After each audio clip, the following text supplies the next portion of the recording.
এসেছিলে জীবনে কেহ প্রাতে কেহ রাতে বসন্তে শ্রাবণ বরিশনে, কারো হাতে বীণা ছিল, কেহ বা কম্পিত শিখা এনেছিলে মোর দ্বারে। যখন গিয়েছ চলে দেবতার পদে চিহ্ন রেখে গেছ মোর গৃহতলে।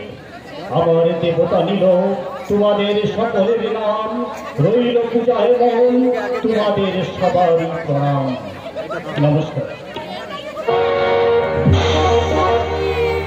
সমবেত শ্রোতা মণ্ডলের কাছে কয়েকটি বিশেষ নিবেদন। যে সমস্ত খুঁটিতে নায়িকার হটগুলো বাধা আছে, দয়া করে সেগুলো এদিক ওদিক ঘোরাবেন না বা তার গায়ে হালান দিয়ে বসবেন না। তাতে আপনাদের যাত্রা শুনতে বা আমাদের যাত্রা শোনাতে খুবই অসুবিধা হবে। নাটকের প্রয়োজনে মঞ্চ কখনো কখনো অন্ধকার হতে পারে। অযথা উত্তেজিত হয়ে কেউ কৃত্রিম আলো বা লেজার লাইট ব্যবহার করবেন না। নাটক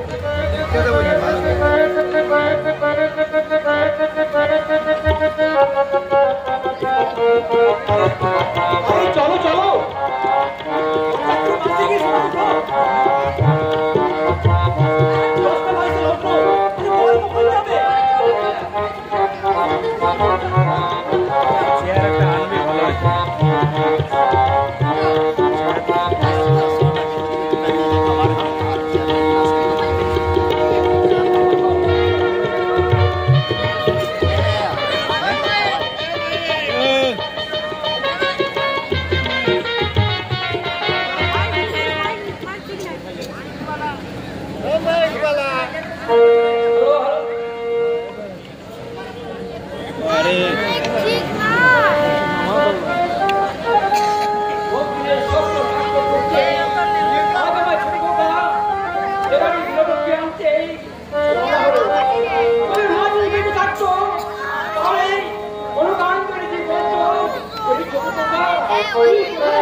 জীবনে কি একটা বিশেষ দুর্ঘটনা ঘটার পর থেকে বিয়ের নামক শব্দটা সে তার জীবন থেকে কেটে বাদ দিয়ে দিয়েছে।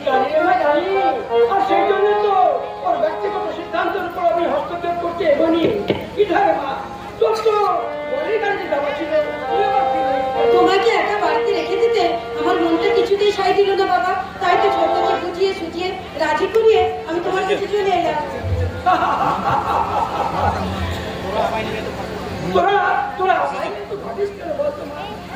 এই আদর্শ চৌধুরী ওই সিদ্ধান্ত পৌঁছতে না পর্যন্ত আমি যে বড় শান্তি পাবো না। আগে পাত্র থেকে তোর বিয়ের ব্যবস্থা করি, তারপর তো আমি মরার কথা ভাব করে মা।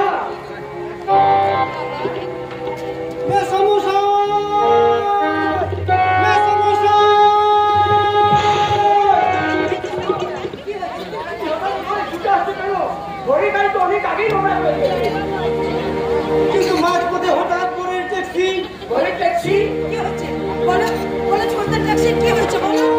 Taxi accident.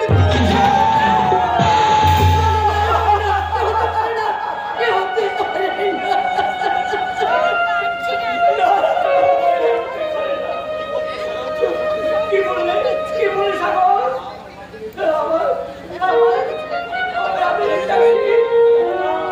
হতে পারে না। তুমি হয়তো ভুল নয় মেসমশাই, ভুল নয়। আমি ঠিকই দেখেছি আকাশটায় আমি রক্তাক্ত চৈতন্য দেহটাকে নিয়ে হাসপাতালে গেছি। আর আমি সেই দুঃসংবাদটা জানাতেই চুপ করো সাগর, চুপ করো। আমার এই সহজটাকে দুঃসাদ করতে পারবে না। আমার মনে হচ্ছে সব সারাইটা বন্ধ করলে কেন? এই সারাই শুধু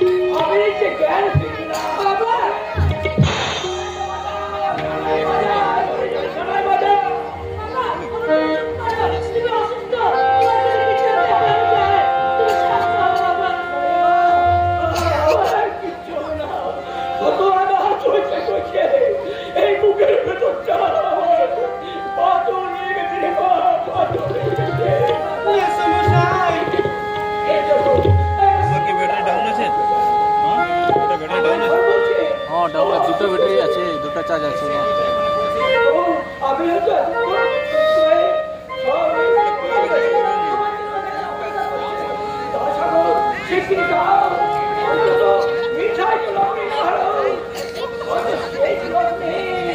তোমার বোনকে আমার তাই হবে মেসমশাই, তাই হবে। আপনার কথা যেন অক্ষরে অক্ষরে মিলে যায়, তা না হলে আমার বোন যে চিরলগ্ন ভ্রষ্ট হয়ে যাবে। তোমার বোনকে রক্তমাস্টার হাত থেকে বাঁচাতে তুমি আজ রাতের মধ্যে একটা অন্য পাত্রের সন্ধান করো। আমার আবির থাকতে তোমার আবির যে আর কোনোদিনও সুস্থ স্বাভাবিক হয়ে ফিরে আসতে পারছে না। কেন বলতে কেন? তোমাদের ছোটটা কি হয়েছে বল? কেমন আছে আমার ছোটটা? বল, চুপ করে আছিস কেন? কেমন আছে আমার ছোটটা? কেমন আছে তা এটা বলার সময় নয় ম্যাডাম, তবে ডাক্তার হিসেবে আমি বলতে পারি 48 ঘন্টার মধ্যে জ্ঞান না ফিরলে আবির বাবাকে হয়তো আর বাঁচানো যাবে না। আর জ্ঞান ফিরলেও মাথায় প্রচন্ড আঘাত লাগার জন্য আবির বাবু হয়তো চিরদিনের মতো অন্ধ হয়ে যাবে।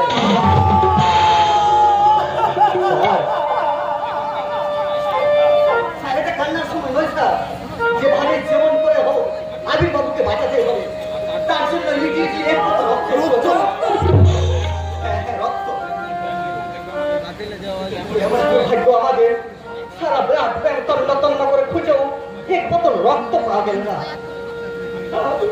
আমি রক্ত দেবো ডাক্তার, আমি রক্ত দেবো। না না না, তুমি কেন রক্ত দেবে?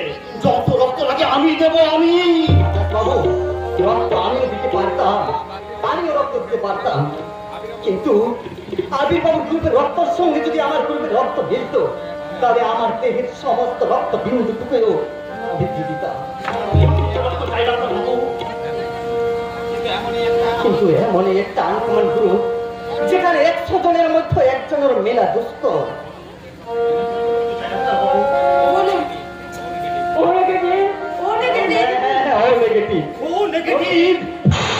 আমার তো রক্তের গ্রুপ ও নেগেটিভ। আপনার রক্তের গ্রুপ ও নেগেটিভ? ও নেগেটিভ আমরা রক্তের গ্রুপ। তাহলে শিগগির চলুন, তো এখন এক বোতল রক্ত দিয়ে আবির বাবুর প্রাণ বাঁচান। চলে আসুন আমার সঙ্গে, শিগগির চলে আসুন।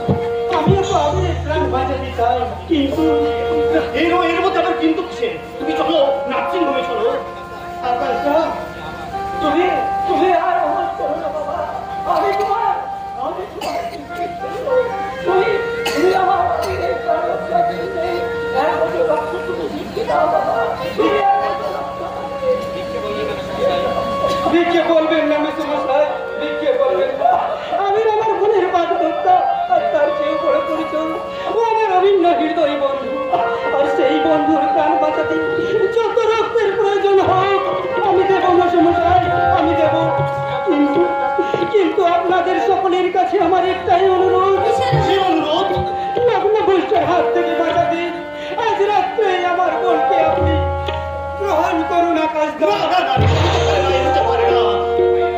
ভাইয়ের বাধ্যতাকে বিয়ে করে আমি জীবনের সবচাইতে চরম ভুলটা করতে পারবো না। জীবনের একটা ভুল, আর যদি কারো জীবনে বসন্তের ফুল হয়ে ঝরে পড়ে সেই ভুলটা করা তোর কি উচিত নয় রে বন্ধু? তোরা কি ভুলে গেলি সেই আমার সে দুর্ঘটনার কথা? সে দুর্ঘটনা আমাকে সারা জীবন অবিবাহিত থাকার সিদ্ধান্ত নিতে বাধ্য করেছে।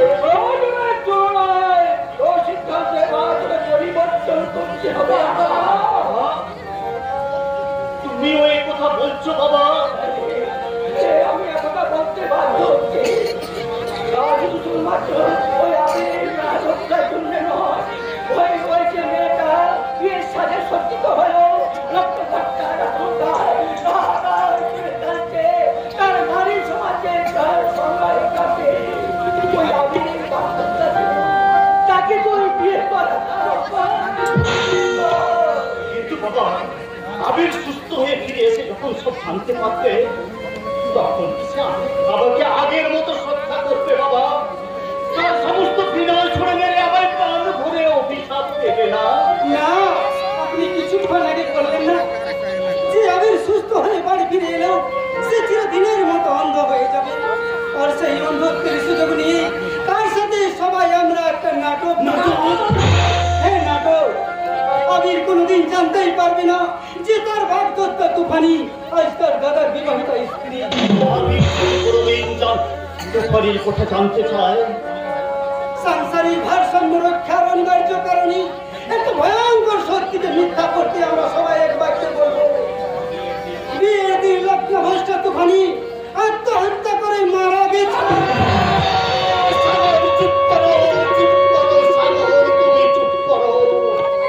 একটা নির্মম সত্যকে চেপে রেখে আমি সারা জীবন ওই মিথ্যের নাটক করতে পারবো না।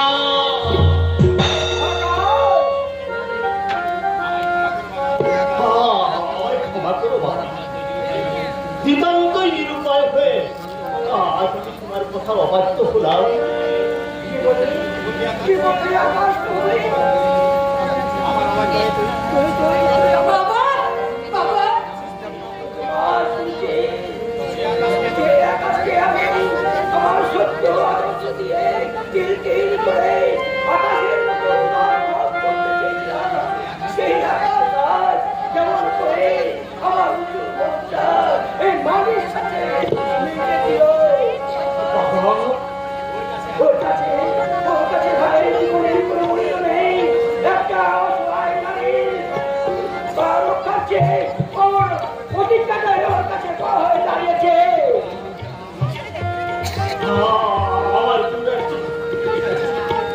চেষ্টা করো বাবা,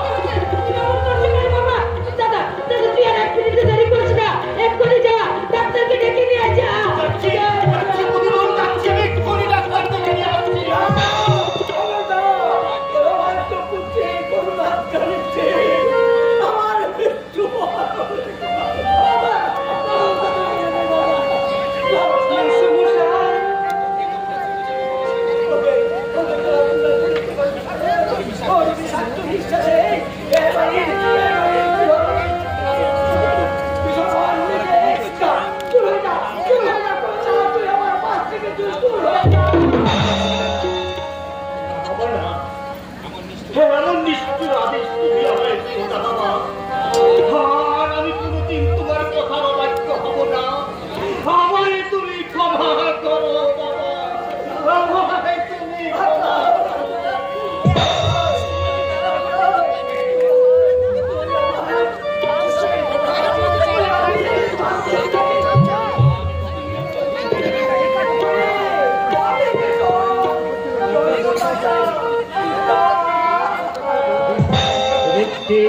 প্রতীক্ষার অক্লান্ত প্রতিকূল হিমবাহ হিমালয় পর্বতের মতো মৌন তপস্যায় প্রত্যাশার দীর্ঘজ্যোতি সুদূর হয়ে অক্ষয় শব্দের শিল্প আত্মচেতনায় দেহত্যাগ করিতে নবদে হরিপ্রাণী দীক্ষার তুমি শিক্ষা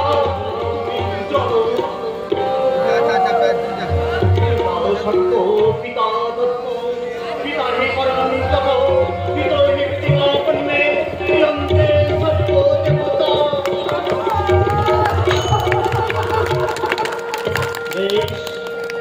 বেশ তবে তাই হোক, ওই মিথ্যের যুগাস্যে বলি হোক ভাগ আকাশের সত্য কর্তব্য চলে বন্দি বিবেক আজি ঠুকরে ঠুকরে কেঁদে উঠো।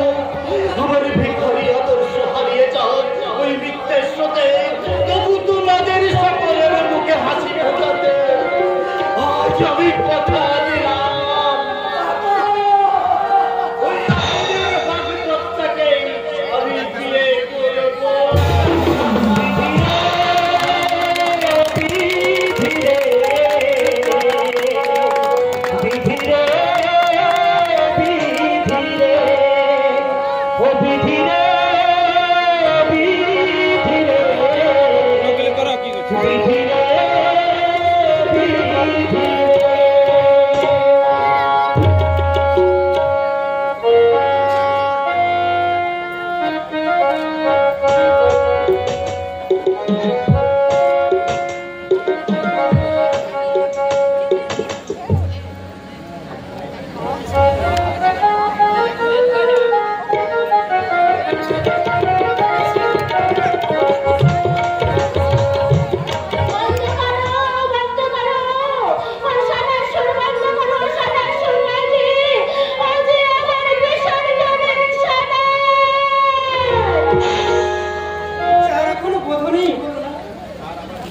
বিসর্জন কি দেবো? দাদা দাদা তুই ফিরে এসেছিস, দাদা তুই ফিরে এসেছিস। বললা দাদা বললা, আমার আবির কেমন আছে? আমার আবির ডাক্তার মাত্র 48 ঘন্টা সময় দিয়েছে, এর মধ্যে জ্ঞান না ফিরলে দাদা আর জ্ঞান ফিরলেও সে চিরদিনের মতো অন্ধ হয়ে যাবে।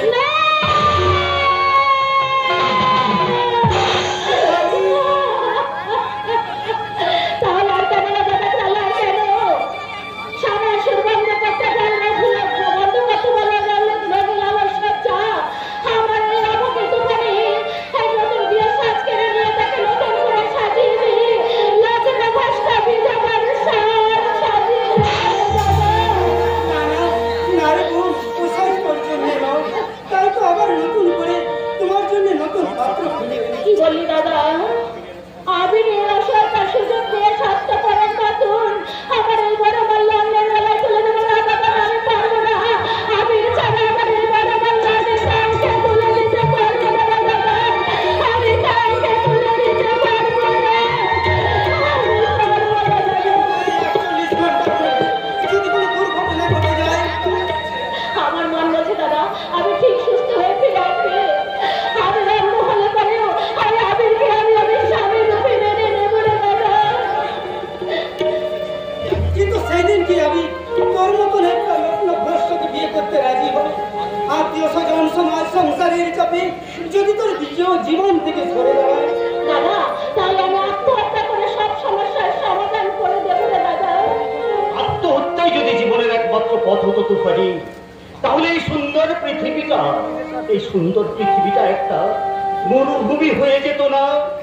একি আপনি আদর্শ মাস্টারের চোখের জল আর কাকুতি মিনতি সহ্য করতে না পেরে উনি ছুটে এসেছেন। কিন্তু কেন? ভাগ্যের পরিহাসে তাই তো আমার ব্যক্তিগত সমস্যা আর আত্মীয় পরিজনদের ব্যঙ্গ বিদ্রুপ উপেক্ষা করে আমি ছুটে এসেছি তোমাকে লক্ষ্য প্রস্তাব হাত থেকে উদ্ধার করতে। ভাইয়ের বাগদত্তাকে বিয়ে করতে আপনার বিবেকে বাঁধবে না? বিবেক? আমার বিবেকটা যে আজ কর্তব্যের কষাঘাতে জর্জরিত তুফানি। ভাইয়ের সামনে আপনি আমাকে আপনার স্ত্রী পরিচয় দিতে পারবেন তো? হ্যাঁ পারবেন, আকাশটাকে করতেই হবে। আর যদি না পারে তাহলে ওই হত্যার গতিপথ থেকে পাল্টে নিয়ে গিয়ে আকাশটাকে ঢাকতে হবে। বড় বড় যায় চলো না, চলো না। দাদা আবিরের অসহায়তার সুযোগ নিয়ে আমি তার সঙ্গে ছলনা করতে পারবো না দাদা, আমি কিছুতেই ছলনা করতে পারবো না। সে যদি আমার কথা কোনোদিন জানতে চায়, সেদিন তার অন্ধত্বের সুযোগ দিয়ে আমরা সকলে মিলে একটা নাটক সাজিয়ে বলবো, ওরে আবির তোর ভাগদত্তা তুফানি ওই বিয়ের দিন রাতে লক্ষ্যভ্রষ্টার হাত থেকে মুক্তি পেতে আত্মহত্যা।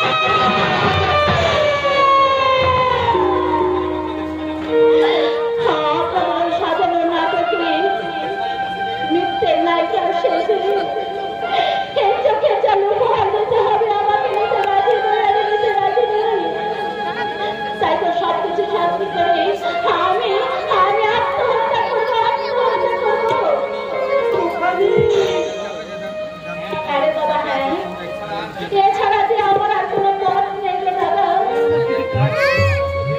এই দেশটা চলে যেতে বল দাদা। আকাশবাবু আপনি আমাকে ক্ষমা করুন, আকাশবাবু আপনি আমাকে ক্ষমা করুন। আকাশবাবু দাঁড়াও তুফানি, আর কিছুক্ষণ অপেক্ষা কর। আত্মহত্যা করার আগে তুই আমার মোড়া মুখ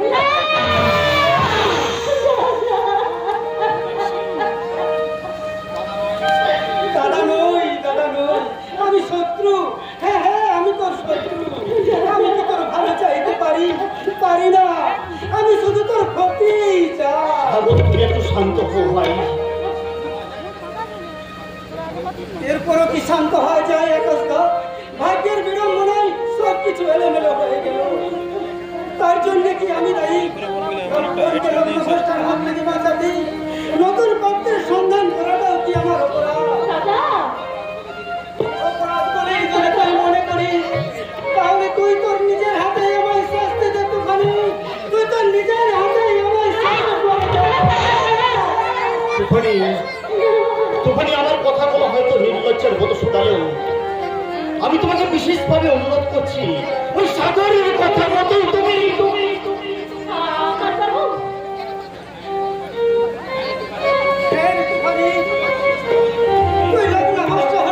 সমাজের মানুষ জানায় বিদ্রোহ করবে রে, তাই আমি তো হাত ধরে অনুরোধ করছি।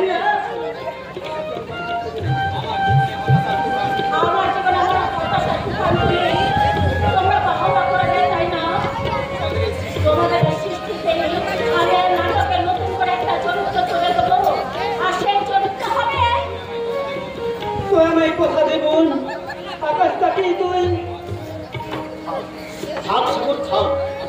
এই আকাশ তো আর আবির নয় যেখানে নতুন করে খারো করে রং ছড়াবে। এই আকাশের ফাঁকা অন্তরটা আজ ফাঁকাই থাক না ভাই, ফাঁকাই থাক। দাঁড়ান একটা বাবু, দয়া করে যখন আমাকে লগ্নবাসের হাত থেকেই উদ্ধার করতে এসেছেন তখন আপনি আমাকে উদ্ধার করুন। তুফানি বোন আমার, দেখিস বোন আকাশটাকে বিয়ে করি তুই অনেক সুখী হবি রে, তুই অনেক সুখী হবি। ওরে তোরা কে কোথায় আছিস? সাত বাজা, সানাই বাজা, উলু দে। সীতারাম চন্দ্রের বাজবে রে সানাই, আজকে সীতারাম চন্দ্রের বাজবে রে সানাই। আনন্দের নারী রে সীতায় আদি সীতাধার।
বলেছিলাম তুফানের জীবন নাটক থেকে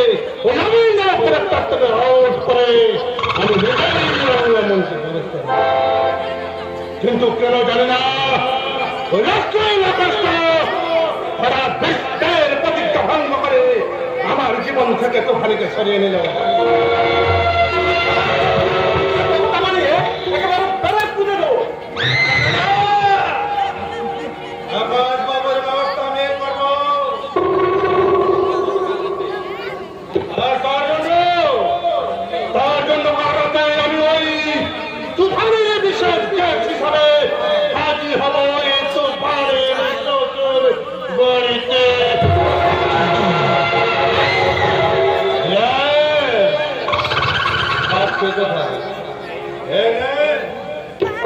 পারিশ্রমিক ৫,০০০ টাকা।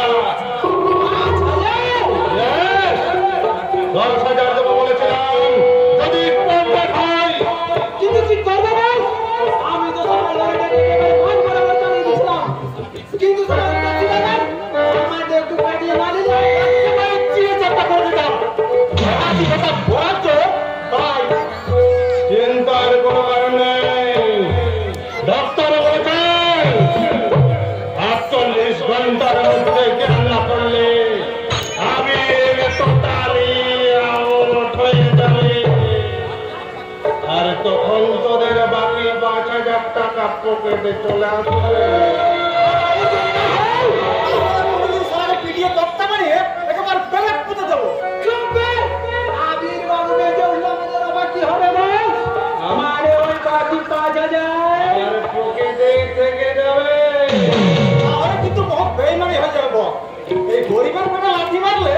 আপনারও কিন্তু ভাগ্যের কাছে লাঠি খেতে হবে। ভাবিস না কালিয়া বিল্লু, কাল আমি তোমার আরো একটা নতুন বাড়ি দেবো।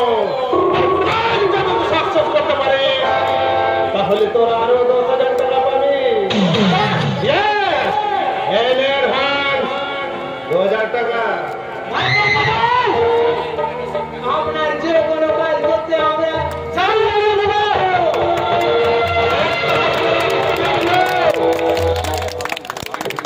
শুধু একটা কথা মনে রাখিস, আমাদের আবার একটা ভাবে কাল ওই তুফানের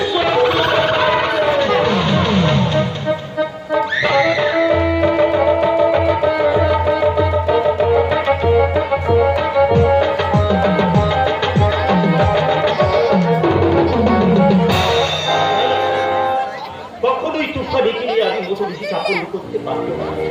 কেমন করে পারবো? দুদিন আগে পর্যন্ত যা খেয়ে আমি ভাইয়ের বার্তা থেকে ওই স্নেহের চোখে দেখতাম, আজ আমি কি করে নির্লজ্জের মতো বুকে জড়িয়ে ধরে বলবো, তুফানি আমি তোমায় ভালোবাসি। ওগো ঈশ্বর তুমি আমায় বলে দাও, এখন আমি কি করে, এখন আমি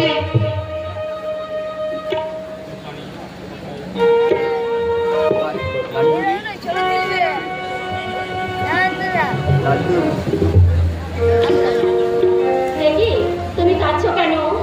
তোমার চোখে জল কেন?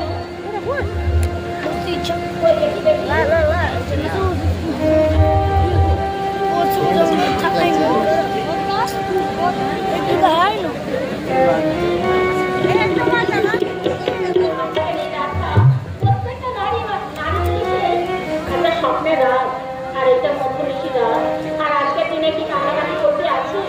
এসো তুফানি, তোমার কাছে বোধময় হলেও এই রাত আমার কাছে ভীষণময় হয়ে সত্যি আমার আমার অস্থির করে তুলেছে। যখনই আমি তোমার কাছে দাঁড়াতে চেয়েছি বলছে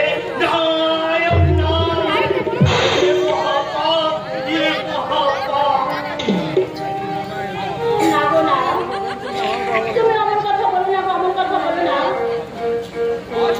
আজ যে আমাদের সরকার, শোনো সানায় শুরু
পারছি না কাঞ্চন, বুঝতে পারছি না।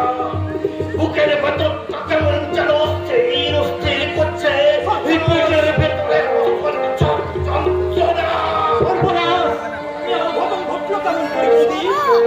আমি কিছু জানি না, আমি কিছু জানি না কাঞ্চন না। আমি স্ত্রী হিসাবে স্বামীর মুখে একটু জল মিষ্টি দেওয়ার পর থেকে সারাদিনের উপস্থিত করেন তো, তাই হঠাৎ জল মিষ্টি খেয়ে পেটে গ্যাস ফর্ম হয়েছে। আমি এক্ষুনি ডাক্তারকে ডাকতে যাচ্ছি। দেখবেন ডাক্তার এলে কাঞ্চন দা আমার পুরো সুস্থ হয়ে যাবে। আপনি চিন্তা করবেন না বৌদি। কাঞ্চন দা, আমি এক্ষুনি যাচ্ছি ডাক্তারকে নিয়ে। যাও কাঞ্চন, গ্যাস নয়, গ্যাস নয়। আমার মন বলছে ওই মিষ্টি জলের মধ্যেই কিছু একটা মেশানো ছিল। তুমি ঠিক ধরেছো, তুমি ঠিক ধরেছো। তোমার সেটা হলো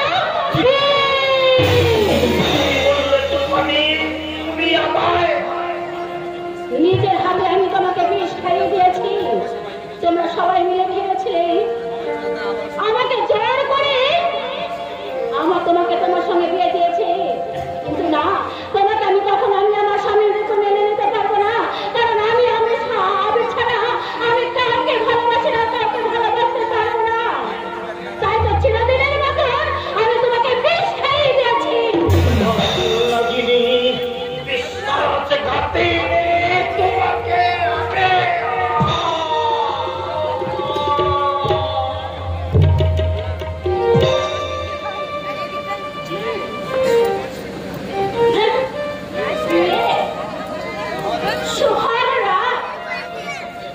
আমার শরীরের সত্তাকে খুন করে আমাকে একটা মাটির পুতুল ধরে তোমরা ভেবেছে নাচাবে, যখন খুশি যা খুশি তাই করবে।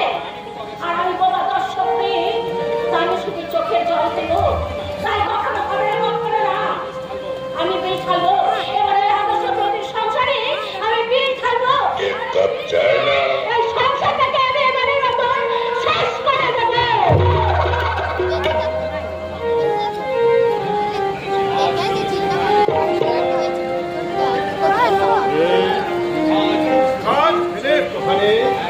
হ্যাঁ কলন, হ্যাঁ তোমার প্ল্যান মাফি আমি কাজটাকে একেবারে ফিনিশ করে ফেলেছি।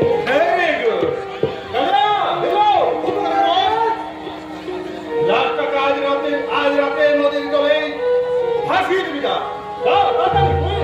ঠিক আছে, তাহলে বাকি টাকাটা আরে সেটা আমি দেবো আমি, কিন্তু সাবধান, এ কথা যেন কেউ জানতে না পারে।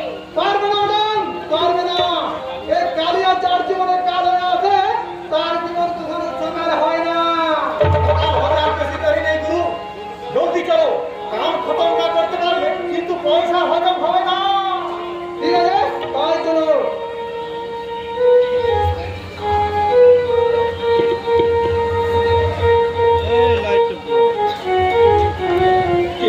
না না, আমার আকাশটার জীবন এইভাবে অকালে চলে যাবে না। না, আমার প্রাণ চাই যাক, কিন্তু আকাশটার জীবন আমি কোনো ক্ষতি হতে দেবো না। কিছুতেই না, কিছুতেই না। কাজ ফিনিশ। এবার তোমার মনোবিতানে এই কল্লোল সামন্ত একটু জায়গা পাবে। এখন আপাতত আমাকে একটা নতুন নাটক শুরু করতে হবে। সেই নাটকের বিষয়বস্তু হবে এই ফুলসজ্জা রাতে আকাশ চৌধুরী তার স্ত্রীকে উপেক্ষা করে নির্দেশে পথ পাড়ি দিয়ে যায়। সবাই জানবে আকাশ চৌধুরীর উদ্দেশ্য হয়ে গেছে, শুধু আমরাই জানবো। আকাশ চৌধুরী মারা গেছে।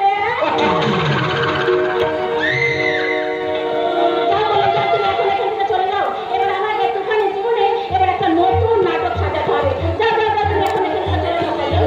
ওকে ডার্লিং, তোমার অবসর নম্বরে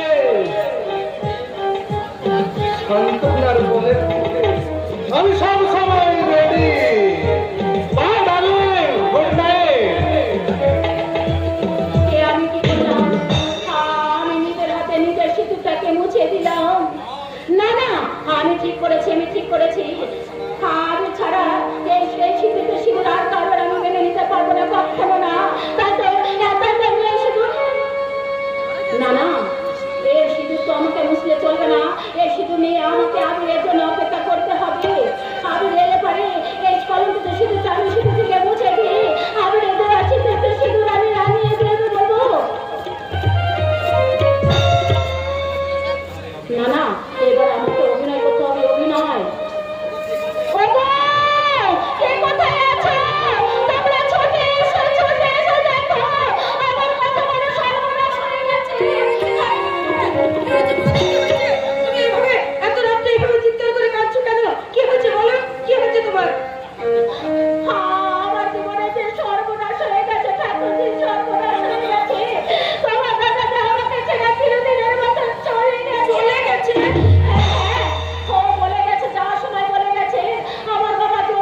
তুমি কি বলছো বাবা? তুমি কি পাগল হয়ে গেছো?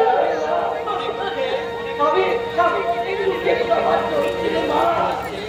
এক ছেলে মৃত্যু সজ্জায় কাটছে, আরেক ছেলে বাবার উপর অভিমান করে সে তার স্ত্রীকে ছেড়ে বিরোধের মতো চলে গেছে। যাবেই তো, ওকে যে আমি বিয়ে করতে বাধ্য করেছিলাম। তাই তো আমার উপর অভিমান করে সে আমাকে অভিশাপ দিয়ে চলে গেছে। আমার সংসার দাও, তুমি আমার অভিশাপ দাও।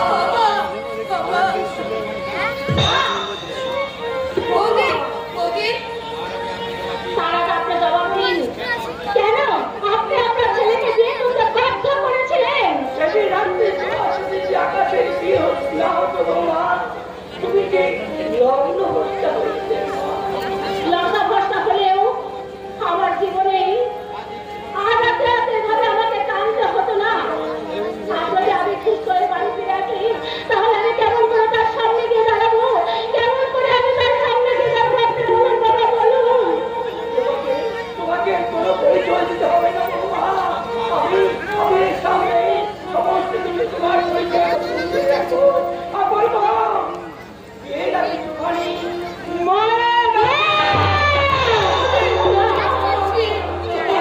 আপনি ঠিক বলেছেন বাবা, আপনি ঠিক বলেছেন। আপনার তুফানি মারা গেছে। আর আজ থেকে আমি আপনারা মনে করবেন আর সেই তুফানির বেতাত্তা। সেই বেতাত্তাকেও এবার আপনারা শেষ করে দিন বাবা, আপনারা শেষ করে দিন। আর আমি বাঁচতে চাই না বাবা, আমি আর বাঁচতে চাই না। আপনারা আমাকে বাঁচান বাবা,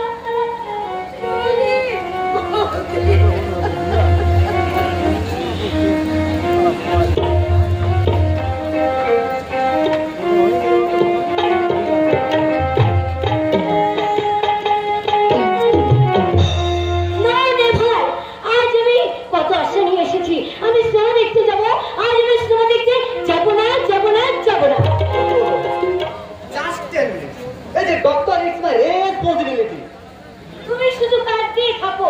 আর তুমি কত আশা নিয়ে আমি এই সিনেমা দেখার প্রোগ্রাম করলাম, আর তুমি কি না? কি করবো বলো? ওই যে কথাই বলে না, ঢেকি স্বর্গে গেলেও ধান বানে। আমারও ঠিক সেই অবস্থা।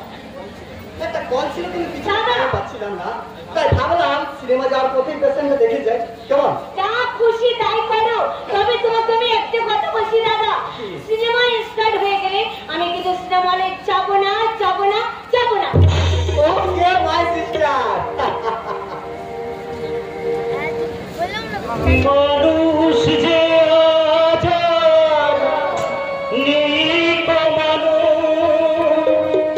দুনিয়াটা শুধু স্বার্থে পড়ে আছে।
না না না না না আমি আমি মানুষ নই, আমি মানুষ নই,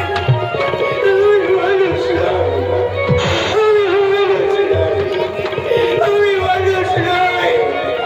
ওই ওদের চোখে আমি একটা পাগলা কুত্তা, আমি একটা পাগলা কুত্তা, আমি একটা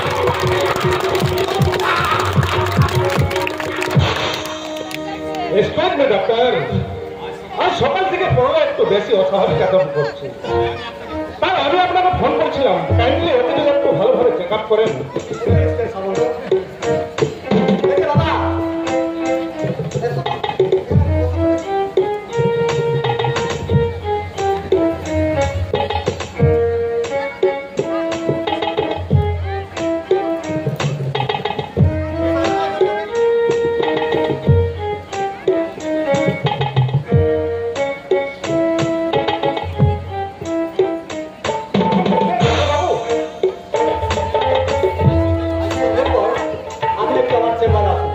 যা বলবার আমি সেখানে বলবো। তবে একটা কথা, কোনোরকম ভাবে কিন্তু ক্যান্সেল মারতে দেবেন না। মুহূর্তের সাথে তার কিন্তু মারাত্মক বিপদ থেকে আনতে পারে। আমি তাহলে আছি। ওকে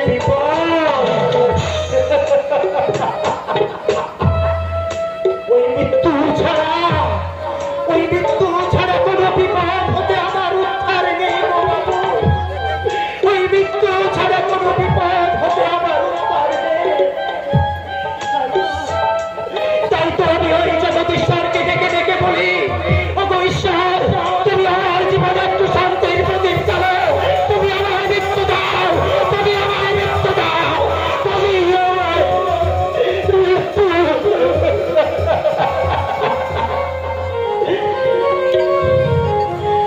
ওরে শান্তি আমি পাবো রে সেদিন,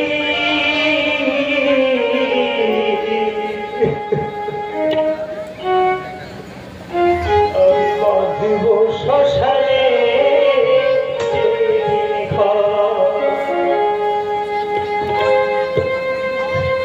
ওরে শান্তি আমি পাবো রে সেদিন,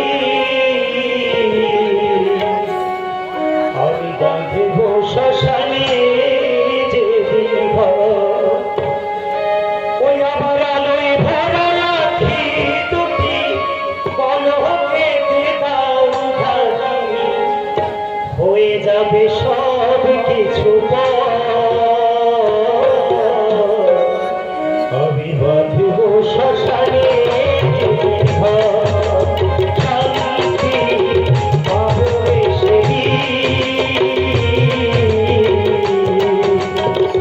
বাঁধব শ্মশানে যেদিন ঘর।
হিসাবে যে আমার জন্ম বাবু, ওই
সম্পূর্ণ সুস্থ স্বাভাবিক হলেও ওই আমার বাবা ওই প্রাণ কৃষ্ণ হালদারে ওই সাজানো রাতাকে আজ আমি একটা পথ উন্মাদ সমস্ত মাথায় বদলের গোলাপ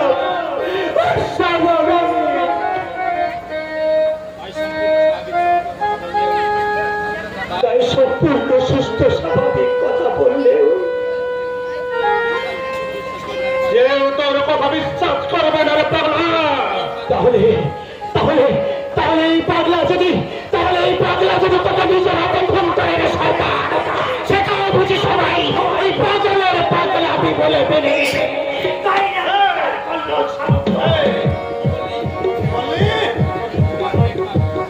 তোমরা অনেক পাপ করেছো শয়তানের দল। বহু অপরাধের শাস্তি হয়েও এই আমি তোমাদের এই আইনের আদালতে তুলতে পারিনি। তোমরা আমার জীবনটাকে এই পাগলের রাত লাগিয়ে দিয়ে আমার জীবনটাকে সত্যার করে দিয়েছো। আমি তোমাদের ছাড়বো না শয়তান, আমি তোমাদের ছাড়বো না, আমি তোমাদের মুখে শিক্ষা দেবো।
আমাকে হাত করা বলাতম, আইনের আদালতে আমাকে জবাবদিহি করতে হতো।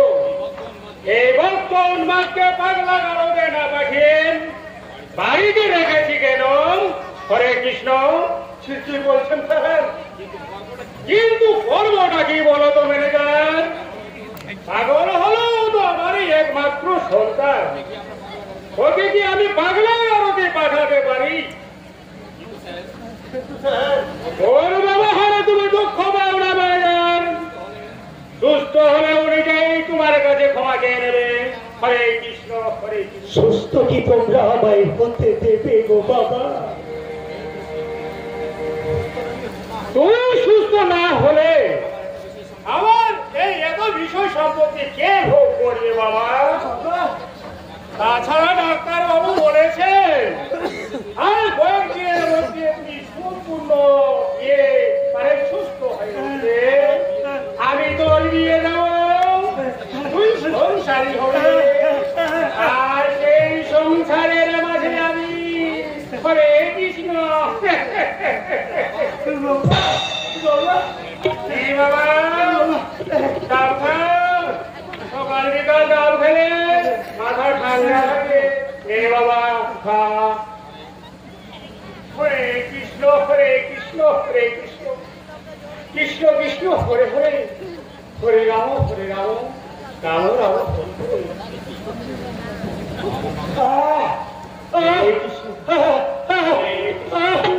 আমার মাথাটা ভাবে বল করে ঘুরছে কেন? আমি আমার চোখের সামনে পুরো অন্ধকার দেখতে পাচ্ছি কেন?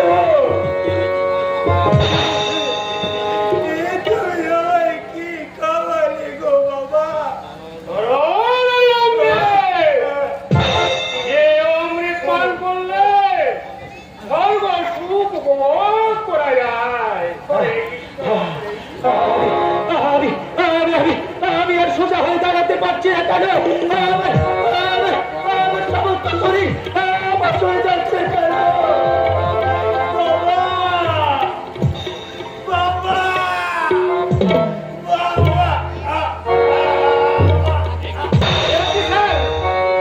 গান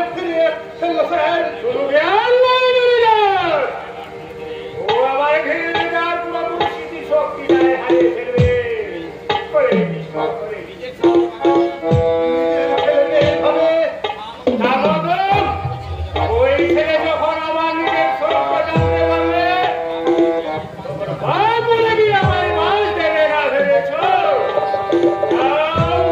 ওদের ঘরে পৌঁছানোর ব্যবস্থা করো।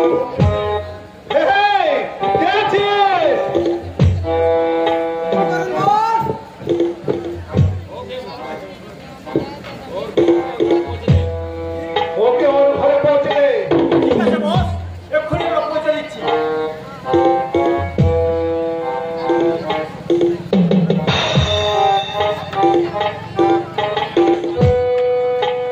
বলোই আমার একমাত্র সন্তান এবং আমার দুষ্কর্মের একমাত্র সাক্ষী, তাই তো ওকে বাঁচিয়ে রাখতেও আমার ভয় হয়। আমার তাই ভাবছি ওকে সারা জীবন উন্মাদ সাজিয়ে হরে কৃষ্ণ হরে নমস্কার বলদার অবস্থা। এ তুমি নয়, বলুন হালদার অবস্থা। হালদার অবস্থা। এ তুমি আজকে আমার নাম শ্রীযুক্ত গণেশ গড়গড়ি, পিতা শ্রীযুক্ত দশরথ গড়গড়ি। দশরথের পুত্র গণেশ হয় না তো ভাবন। আজকে আমার পিতা সেটা দশরথ হয় মালদার অবস্থায়, ছড়ি হালদার অবস্থায়। তবে আমি শুনেছিলাম ওই ছোট্টবেলায় আমার চেহারাটা নাকি খানিকটা ওই গণেশ ঠাকুরের মতো ছিল। তাই আমার পিতামহ ওই রাজপতি গড়গড়ি আমার নাম দেন গণেশ। আমার গণেশ গণেশ ওর ফুটি গেল কোথায়? আর কি যে বলেন মশাই, শুনে থাকলে তো একেবারে আমি সিদ্ধিদাতা হয়ে যেতাম। বেশ বেশ, এবার বলো তো কে তুমি, আর কি উদ্দেশ্যে তোমার আগমন? আজকে আমি ঘটক আজকে অতি বিশ্বস্ত সূত্রে আমি জানতে পারলাম আপনি নাকি একজন উপযুক্ত পাত্রীর সন্ধান করছেন। পাত্রী? এই যে ছবিটা দেখছেন, এর নাম হলো খাদিবালা দাসী। দুই সন্তানের জন্ম দিয়ে স্বামী একেবারে পটল তুলেছে।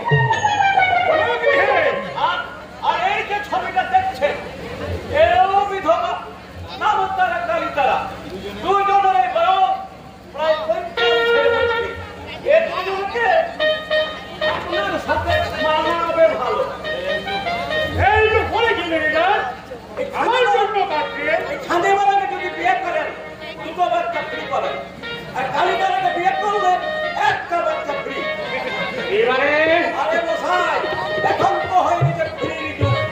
ওই ভাজনে কিনলে ব্রাশ ফ্রি, তেল কিনলে সাবান ফ্রি। তাই আমরাও আমাদের ভাটকালির বাজারে সারা ফ্রি গিফট চালু করে দিয়েছি। বিয়ে করলে বাচ্চা ফ্রি, বিয়ে করলে বাচ্চা ফ্রি। এ বললে বাচ্চা ফ্রি? আচ্ছা হ্যাঁ, তাতে বিয়ে করা যেতে পারে, কিন্তু ওই বাচ্চা উৎপাদনে ঝুঁকি নেওয়া তো চাই না। তাই ওই বাচ্চার আমাকে চুপ করলাম। আমি সারা আমার ছেলের জন্য পাত্রী করছি। আরে মশাই, সেটা তো আগে বলবেন। তার আপনার ছেলের জন্য কেমন পাত্রী চাই? মোটা না রোগা, লম্বা না বেটে, আর বিবাহিতা না অবিবাহিতা? আমার ছেলের জন্য তোমাকে পাত্রী খুঁজতে হবে না, পাত্রী খুঁজে আমার হয়ে গেছে। নমস্তে হালদার মশাই। আরে এসো সেন্টি এসো। তারপর মলিকের খবর কি বলো? बहुत अच्छा खबर सर, लड़की के हम ये साथ साथ लिया सिए छे। খুব ভালো করেছো, খুব ভালো করেছো। দেখা বলো আমার শিকারে ভিড় মারতে। কিন্তু লড়কি में क्या होता है? আমি ভাবছি বড়ের বিয়ে দেবো, তাই সেটিকে একটা মেয়ে খোঁজ করতে বলেছিলাম। পলাইয়ের বিয়ে? বিয়েটা হবে অবশ্য নগর। শুধুমাত্র তোরই জানবে ওর মা ছোটবেলায় আর কোনো বান্ধবীর মেয়েকে পুত্রবধূ করার কথা দিয়েছিল, আর সেই কথা রাখার আমি কেবলমাত্র চেষ্টা করছি। এবং সেই চির খুঁজে এলাম, সেই মেয়েটি হবে বড়য়ের স্বর্গীয় মায়ের একমাত্র নাতনি কন্যা। আপনি जैसा छोकरी चाहिए ছিলেন ये बिल्कुल वैसा ही হবে। ये छोकरी दिखने भी फर्स्ट क्लास और बड़ी भी फर्स्ट क्लास। बिल्कुल बिल्कुल गाड़ी लड़की আছে हल्दर साहब। লড়কি নামটা শুনলে মনটা কেমন যেন আমার নড়ে চড়ে ওঠে। বড়য়ের মাতা মারা যাওয়ার পর বহুদিন মনটা আমার নিরামিষ রয়ে গেছে। হরে কৃষ্ণ হরে কৃষ্ণ বলছিলাম আমি থাকি না আমি কালিকা ও জন্মকে আমি শ্রী মহারাজ থাকি পারো না আমি কালিকা। আরে লোক তুমি এখনো দাঁড়িয়ে আছো? সাথে কি আর দাঁড়িয়ে আছি মালদা? তুমি হালদার মশাই এই মালদার শিকার হাত ছাড়া হওয়া কি যে কষ্ট। চুপ রাখো লোক। হ্যাঁ বড় প্রয়ের বিয়ের ব্যাপারে একটু ভাবনা চিন্তা করে দেখতে হয় না? উনি বলছেন ইদানিং লড়কি বাংলা না জানলে তো কি হয়? মেয়েটা বাংলা টাংলা জানে তো? जी हाँ हल्दर साहब बांग्ला हिंदी उड़िया क्या बोलना सब सुना देवे। डांस देखा तो बोल तो ऐसा डांस देखा है जो हमने बिल्कुल खुश कर जावे। আর গান? अरे साहब गाना सुनना तो आपने बिल्कुल ताज्जुब बने जावे। हाँ ঘোড়ার গাছ পরে হবে দেখার জন্য মেয়েটাকে তো ফোন থেকে মনটাকে মন কেন আমার হরে কৃষ্ণ। ওই হে তোমার সেই রানী সুন্দরী কি যেন নামটা? আলিশা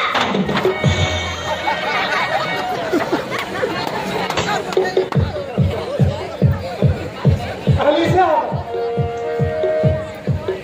बहिया पकड़ के भरी अकबरी अरे चूले उठवा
লোক দেখছি।